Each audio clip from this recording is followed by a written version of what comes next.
ہاں صحیح کہا ہے آپ نے، اس میں کوئی شک نہیں کہ حرام ریلیشن میں بے سکونی ہے۔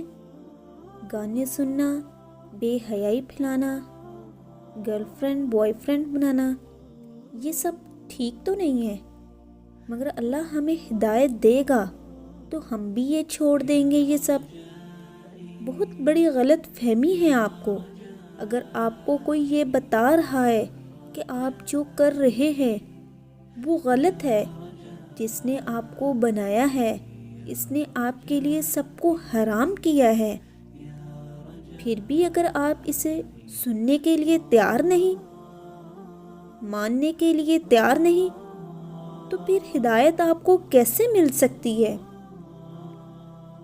کیونکہ اللہ تعالیٰ نے تو قرآن پاک میں بھی واضح کر دیا ہے کہ جو لوگ کوشش کرتے ہیں ہدایت کے لیے، ہم انہی کو ہدایت دیتے ہیں۔